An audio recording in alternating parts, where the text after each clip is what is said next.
आज तारीख है 19 जनवरी 2025 दिन रविवार। Welcome back to UP news. चलिए देखते हैं उत्तर प्रदेश की 25 फटाफट बड़ी खबरों को। महाकुंभ के जरिए आईपीएस अफसरों को सीएम योगी दिला रहे हैं खास ट्रेनिंग। प्रयागराज के महाकुंभ योगी सरकार को बड़ी उम्मीद है। सरकार का दावा है कि करोड़ों लोगों के आने जाने से इकोनॉमी को बढ़ावा मिलेगा। मुख्यमंत्री योगी आदित्यनाथ ने बताया कि इस बार कम से कम 2 लाख करोड़ रुपए का लेन देन होगा।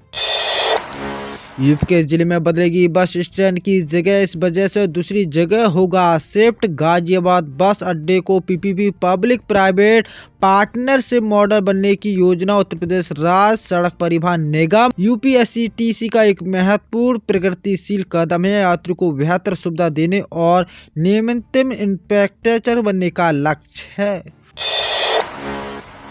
उत्तर प्रदेश के जिलों के बीच बनेगा 4 लेन, 1527 करोड़ रुपए होगा खर्च। बरेली से बदायूं आगरा मथुरा तक 4 लेन का निर्माण काम तेजी से आगे बढ़ रहा है। एनएचआई ने बदायूं बरेली पैकेज 38.5 किलोमीटर के लिए 87 हेक्टेयर भूमि खरीदने की तैयारी शुरू कर दी है, जिसके लिए 1527 करोड़ रुपए मंजूर किए गए हैं, जिसमें 4 बाईपास, आरओबी और अंडरपास भी शामिल है।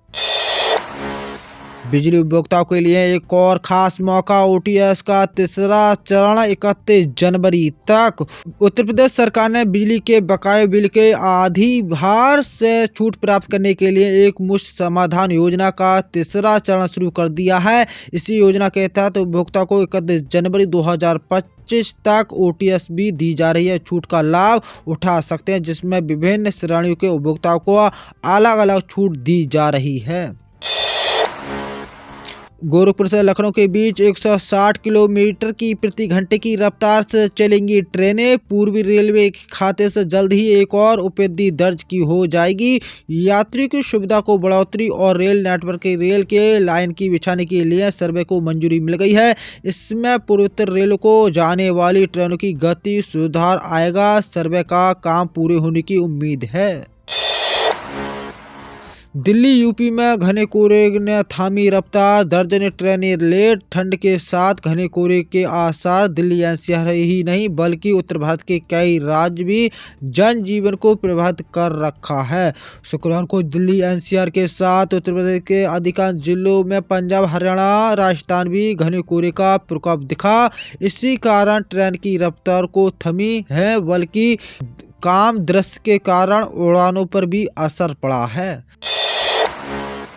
नितिन गडकरी को बरेली को बड़ा तोहफा। दिल्ली लखनऊ नेशनल हाईवे पर 30 किलोमीटर लंबे बाईपास के लिए 2117 करोड़ रुपए की स्वीकृति की है। उत्तर प्रदेश के बरेली शहर में बड़ा तोहफा दिया। उन्होंने बताया कि जिले में करीब 30 किलोमीटर लंबे दक्षिणी बरेली बाईपास के लिए 2100 करोड़ रुपए से ज़्यादा की राशि स्वीकृति कर दी गई है। उन्होंने कहा कि बाईपास के न बनने जाने से बरेली शहर में ट्रैफिक का दबाव कम होगा, साथ ही सड़क सुरक्षा भी सुधार होगा।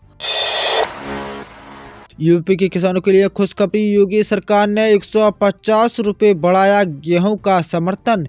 यूपी के किसानों के लिए खुशखबरी है। योगी सरकार ने इस बार गेहूं समर्थन मूल्य में 150 रुपये की बढ़ोतरी की है। सरकार के इस फैसले के बाद गेहूं खरीद की प्रक्रिया की तैयारी अभी से शुरू कर दी है। इसको लेकर क्रय केंद्र निर्धारण, किसान पंजीकरण सहित अन्य कागजी कार्य सुधार स्तर पर चल रहा है। 132 करोड़ रुपए की जमीन पर ड्रोन सर्वे पूरा। पीएम मोदी ने बांटेंगे समन्वित कार्ड।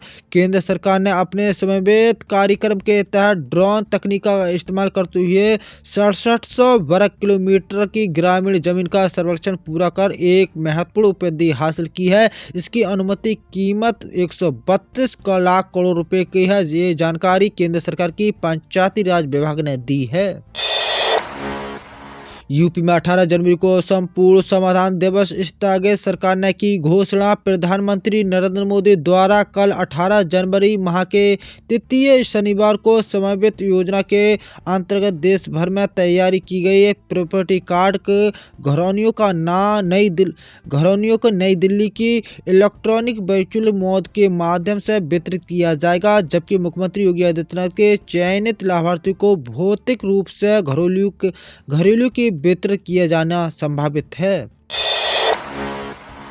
एक्शन में सीएम योगी महाकुंभ की तैयारी को लेकर दिए निर्देश। मुख्यमंत्री योगी आदित्यनाथ ने गुरुवार को वाराणसी महाकुंभ को संबंधित तैयारी की समीक्षा की है। इसी दौरान शहर में आस्था के इस विशाल योजना के लिए उच्च स्तरीय बुनियादी व्यवस्था को निर्देश दिया है ताकि प्रयागराज महाकुंभ से काशी आने वाले श्रद्धालुओं की किसी प्रकार की परेशानी का सामना न करना पड़े।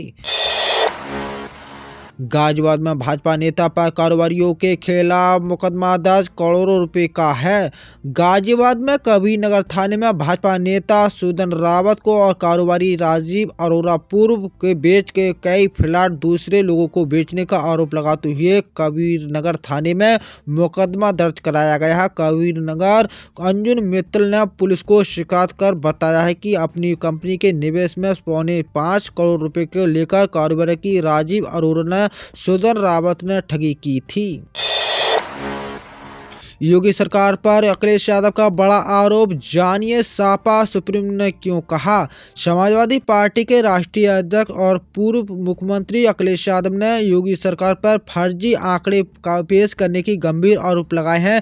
प्रयागराज महाकुंभ में मेले को लेकर अखिलेश यादव का कहा है कि सरकार द्वारा प्रस्तुत आंकड़े पर पूरी तरह से मनगढ़ंत है। उन्होंने एक प्रेस कॉन्फ्रेंस में कहा कि सरकार हर आंकड़े को फर्जी है, यहाँ तक कि कई ट्रेनें खाली चल रही हैं लेकिन सरकार इन्हें भरा हुआ दिखा रही है। महाकुंभ में 10 फरवरी को आएंगी राष्ट्रपति द्रौपदी मुर्मू। प्रयागराज मेला प्राधिकरण से राष्ट्रपति के प्रस्तावित कार्यक्रम को लेकर 4 तारीख को भेजी गई थी, जिसमें 10 फरवरी का कार्यक्रम लगभग फाइनल हो चुका है। इसके बाद प्रयागराज मेला प्राधिकरण ने अपने स्तर पर तैयारियों को लेकर तेज कर दिया है। राष्ट्रपति प्रयागराज में गंगा पूजन करेंगी और केला जाकर अक्षय पाट कॉरिडोर देख सकती हैं। उत्तर प्रदेश खादी एवं औद्योगिक बोर्ड के 6 संस्थाओं के पदाधिकारियों के द्वारा फर्जी दस्तावेज के आधार पर करोड़ों रुपए का ऋण हासिल कर सरकारी धन का दुरुपयोग करने का मामला सामने आया है। इस मामले में एंटी करप्शन ने एक तहसीलदार सहित कुल 28 लोगों के खिलाफ मुकदमा दर्ज किया है।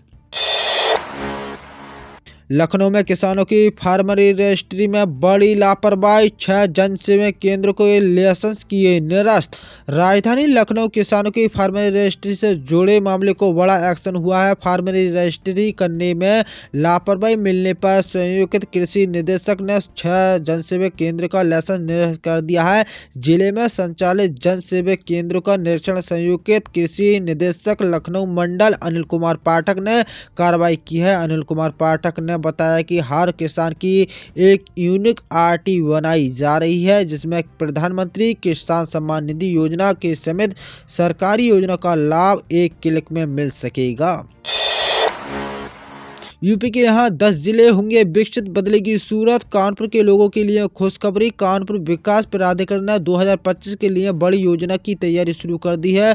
कानपुर आउटडोर क्षेत्र के लगभग गांव में अपनी सीमा से शामिल कर दिया है। इन्हें गांव में विकास कार्य और नई योजना लागू की जाएगी, जिसमें करीब 5 लाख लोगों को सीधा लाभ मिलेगा। महानगर के साथ ही आसपास के जनपदों की जरूरतों को देखते हुए विकास का खाका तैयार करने के लिए क्षेत्रीय विकास प्राधिकरण गठित करने की कार्रवाई शुरू हो चुकी है।